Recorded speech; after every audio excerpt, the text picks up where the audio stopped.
નમસ્તે મિત્રો, આપ જોઈ રહ્યા છો ભારતીય જનસંદેશ સમાચાર.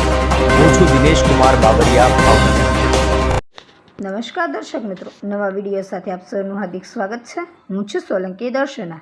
તહેવાર દરમિયાન સમગ્ર શહેરમાં કાયદો વ્યવસ્થા અને કોમી એકતા જળવાઈ રહે તે હેતુથી પોલીસ પ્રશાસન દ્વારા આ આગોતરી બેઠક બોલાવવામાં આવી હતી.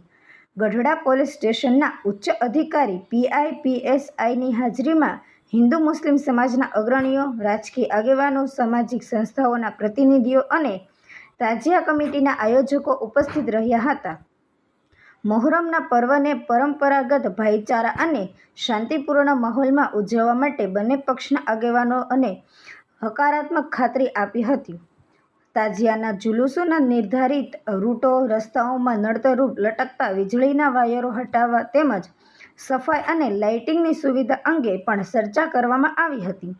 પોલીસ પ્રશાસન દ્વારા અપાયેલી ખાસ સૂચનાઓ તહેવાર દરમિયાન કોઈપણ પ્રકારની અફવાઓ, ભડકાઉ પોસ્ટ કે ગેરસમજ ઊભી ન થાય તે માટે સોશિયલ મીડિયા પર કડક નજર રાખવામાં આવશે. કોઈ શંકાસ્પદ બાબત જણાય તો તુરંત પોલીસને જાણ કરવા જણાવ્યું હતું. વીજળીના વાયરો અને ટ્રાફિક વ્યવસ્થાને ધ્યાનમાં રાખીને નિયત અને પરંપરાગત ઊંચાઈ મુજબ તાજિયા રાખવા અપીલ કરાઈ છે. સંવેદનશીલ વિસ્તારોમાં પોલીસ દ્વારા ફૂટ પેટ્રોલિંગ. ગઢડા શહેર હંમેશાથી તેની સામાજિક એકતા, ભાઈચારા અને શાંતિપ્રિય વાતાવરણ માટે જાણીતું છે. આ બેઠક દ્વારા તમામ ધર્મના લોકોએ સાથે મળીને આગામી તહેવારને શાંતિથી સંપન્ન કરવા સંકલ્પ લીધો હતો.